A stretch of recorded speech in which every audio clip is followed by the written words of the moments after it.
আসসালামু আলাইকুম। নিরপেক্ষ নির্বাচন এবং তত্ত্বাবধায়ক সরকারের জন্য প্রয়োজনীয় সংবিধান সংস্করণের মামলার পক্ষ থেকে স্বাগতম। তো আজকের বিষয় হচ্ছে পয়লা বৈশাখ। পয়লা বৈশাখের মঙ্গল শোভাযাত্রা। পয়লা বৈশাখের মঙ্গল শোভাযাত্রা আজকে দেখানো হয়েছে যে ঢাকা বিশ্ববিদ্যালয়ের উপাচার্য, ঢাকা বিশ্ববিদ্যালয়ে 200 ছাত্রছাত্রী তারা চারুকলা অনুষদ থেকে তারা মঙ্গল শোভাযাত্রা করে দোয়েল চত্বর, বেগম রোকেয়া এগুলো অতিক্রম করে আবার ফিরে আসছে। এদের যে মঙ্গল শোভাযাত্রা, এদের মঙ্গল শব্দটা কি মঙ্গল করছে এরা? এই মঙ্গলের মধ্যে হচ্ছে সবচেয়ে বড় অমঙ্গল হচ্ছে অমঙ্গলের শোভাযাত্রা। এবং যে শোভাযাত্রার যে ছবি দেখা যাচ্ছে চিকেনের ছবি কি কারণে? নববর্ষের চিকেন আসবে কই থেকে? এই চিকেনটা আসলে কি? এই চিকেনটা দিয়ে একটা নারী বোঝানো হয়েছে। চিকেন দিয়ে সাধারণত মেয়েদের বোঝানো হয়, যে মেয়েদের পাকে বলা হয় যে চিকেনের পা। তো এই চিকেনটা দিয়ে বোঝানো হয় সঞ্জিতা শর্মাকে, যে ভারতের যে গোয়েন্দা, এবং যে শুধু গোয়েন্দা না, কালা জাদুর গোয়েন্দা, এবং যে বাংলাদেশের ভারতের যে মহেন্দ্র সিং সেনা ইউনিট যেটা ওটার সদস্য, এবং যে সিরিয়াল কিলার, ঢাকা বিশ্ববিদ্যালয় গণহত্যা, জুলাই গণহত্যা, তারপর গত 10-12 বছর যাবৎ বাংলাদেশে বেশিরভাগ হত্যা এই মহিলার ডাইনি চাতুর্যতায়, ডাইনি ক্ষমতার দ্বারা, কালাল ক্ষমতার এই মহিলা এই সমস্ত সিরিয়াল কিলিং ইতে গুরুত্বপূর্ণ অবদান রাখেন। এবং ভারতের সমস্ত সিরিয়াল কিলিং তার দ্বারা এবং নরেন্দ্র মোদী তার নির্ধারিত হয়। এই চিকেন দিয়ে সঞ্জিতা শর্মাকে বোঝানো যায় আমার বিরুদ্ধে সিরিয়াল কিলার মনে দেশে ঢাকা বিশ্ববিদ্যালয় উপাচার্য। এই ঢাকা বিশ্ববিদ্যালয় উপাচার্য কী কারণে আমার বিরুদ্ধে সিরিয়াল কিলার মধ্যে? কারণ জুলাই এবং অগাস্ট মাসে তথাকথিত ছাত্র আন্দোলনে 5ই অগাস্ট যখন ঢাকা বিশ্ববিদ্যালয়ে গণহত্যা হয়, ওই গণহত্যার সময় আমার বিরুদ্ধে শিয়াল কাজ ছিল সারা বাংলাদেশে। আমি তখন থাকতাম দনিয়া, যাত্রাবাড়ি, দোলাইপাড় এলাকায়। যাত্রাবাড়ি, দোলাইপাড়, দনিয়া এলাকাতে সবচেয়ে বেশি ছাত্র আন্দোলন দেখানো হয়েছে। তো ওখানে তো আমি টেকেল দিছি, কিন্তু তারপরে সারা বাংলাদেশে আমার বিরুদ্ধে তখন শিয়াল কাজ ছিল। আমাকে বাংলাদেশের যেদিন যেখানে পাওয়া যাইতো সেখানে আমাকে হত্যা করা হতো। এবং যে হাসিনা যে সাদা পোশাক পরে গেছে, হাসিনা সাদা পোশাকে কিন্তু সেটাই কিন্তু একটু ছিল, লাল রঙের দাগ ছিল, এবং ওটা বোঝানো হয়েছে যে রক্তাক্ত জনপদ, যে জনপদের নামলে হত্যা করা হবে। এবং এটা যে শুধু আমাকে বলা হয়েছে না, হাসিনার বিরুদ্ধে যারা নামবে তাদের হত্যা করা হবে। এবং এটা কিন্তু আমাকেই তখন ইন্ডিকেট করা হয়েছিল। এবং আমি বুঝতে পারছি তখন, আমি তো এসব ভাষা বুঝি, যেহেতু 10-12 বছর যাবৎ গাই বাংলাতে আসি, এবং আমি কিন্তু এসব ভাষা মোটামুটি বুঝি, এবং বিদেশে ছিলাম, এবং বিদেশে কিন্তু সাধারণত এই ধরনের ভাষা ব্যবহার করা হয়।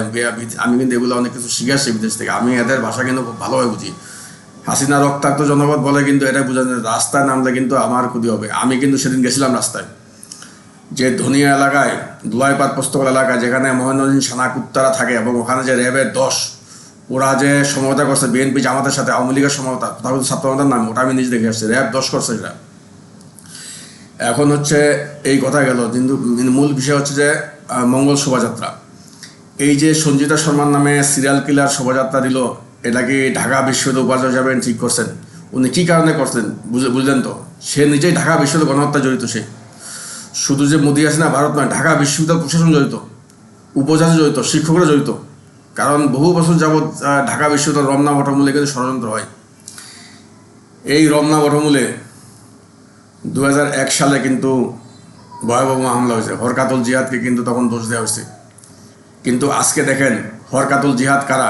আজকে বোঝা যাচ্ছে যে মুসলিমরা হিন্দুরা মুসলিম সেজে এই সমস্ত জঙ্গি হামলা করতেছে। আমি নিজে সাক্ষী, কাকরাইল মসজিদে মনে করেন যে তবলিগ জামায়াত ইসলামে আমি নিজেই তো মুসলিম হিন্দু, তারপর দেশের মসজিদে এরকম মুসলিম হিন্দু ঢুকে গেছে। এই হরকাতুল জিহাদ ছিল মুসলিম হিন্দু, এবং এই মুসলিম হিন্দুরাই কিন্তু তখন এই যে হামলা করছে, হিন্দুরাই করছে কিন্তু।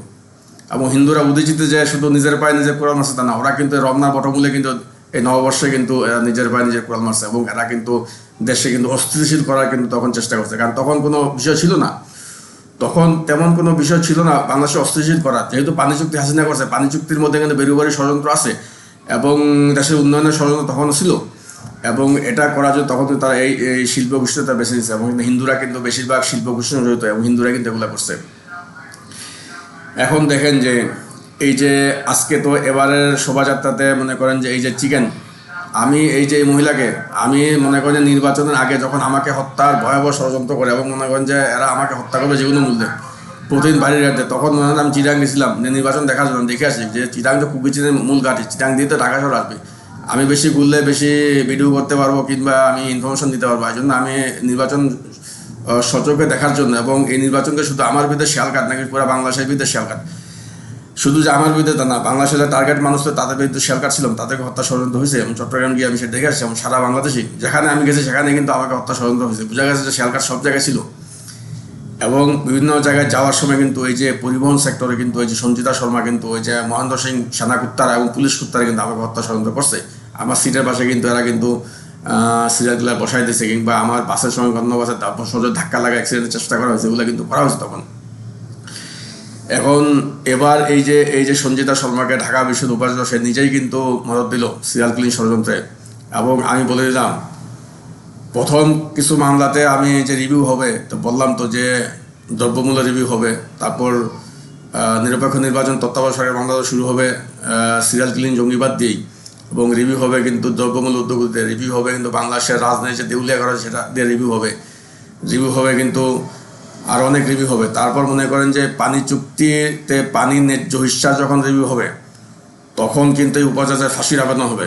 আগেও ফাঁসির আবেদন হতে পারে, কিন্তু পানির ন্যায্য হিস্সা যখন চাওয়া হবে, এই উপাচার্যের ফাঁসির আবেদন হবে। তখন এই উপাচার্য জড়িত, সে গণহত্যায় জড়িত, সেই গণহত্যায় জড়িত বলেই কিন্তু সে মনে করেন যে জুলাই গণহত্যা এবং 5 আগস্ট মেধা হত্যায় সে জড়িত বলেই কিন্তু সে মনে করেন যে আজকে চিকেন দিয়ে মনে করেন সে সঞ্চিতা শর্মাকে সে মদত দিল সিরিয়াল কিলিং ষড়যন্ত্রে বাংলাদেশের বিরুদ্ধে, এবং আমার বিরুদ্ধে ষড়যন্ত্র চলতেছে, এবং এটা কিন্তু সম্পূর্ণ বাংলাদেশের বিরুদ্ধে।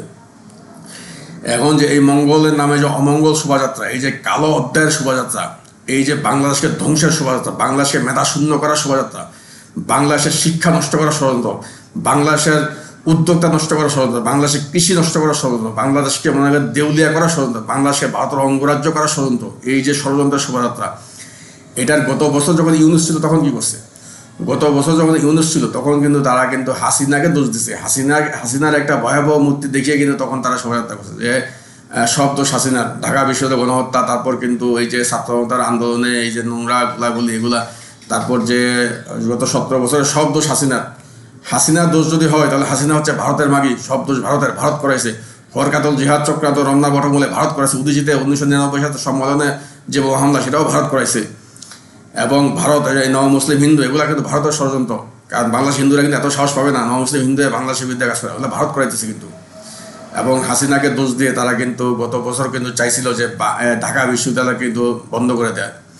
ঢাকা বিশ্ববিদ্যালয় এখনও বন্ধ আছে, কিন্তু তখন কিন্তু ইউনুস সরকার চাইছিল যে হাসিনাকে দোষ দিয়ে, ভারতের দালাল হিসাবে হাসিনার উপর সমস্ত দোষ দিয়ে ঢাকা বিশ্ববিদ্যালয় বন্ধ করে দেয়। এই কারণে কিন্তু তখন কিন্তু মঙ্গল সভাতে হাসিনার ভয়াবহ খারাপ মূর্তি দেখানো হয়েছে।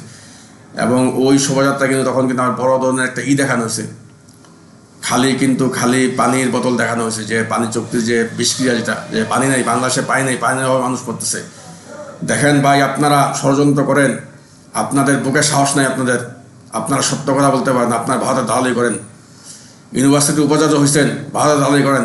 শুধু যে ঢাকা বিশ্ববিদ্যালয় উপাচার্য না, শারদ ভার্সিটি উপাচার্য সেও ভারতের দালাল, এবং শারদ ভার্সিটি বন্ধ।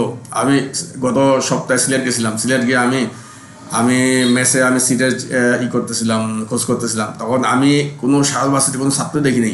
অবাক যে আমার শারদ ভার্সিটি কোনো ছাত্র শহরে দেখা যাচ্ছে না, সব বহিরাগত কুকিজিন, এবং যেগুলো ছাত্র দেখলাম সবগুলো মদন মোহনের লোকাল কলেজের, এবং লোকাল কলেজের ছাত্র সংখ্যা কম।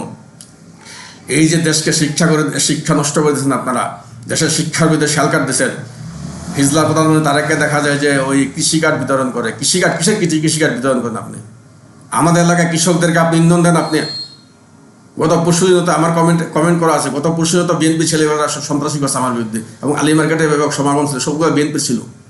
চৌরাস্তাতে গতকাল পর্যন্ত বিএনপি ছেলেমেয়েরা, বিএনপি নেতা দেখে আসছি, বিএনপির কেন্দ্রীয় নেতা আমার নিজের মামা জমি, তাকে দেখে আসছি আমি চৌরাস্তাতে রাতে 12টার সময়, মনে করেন যে ওখানে, এবং পাশে সাদা পোশাক পরে তাকে বাগাল বসানো রাখছে, এবং রাতের বেলা 2টা শিয়া ওখানে কিন্তু সিরিয়াল কিলার গাড়ি ছিল।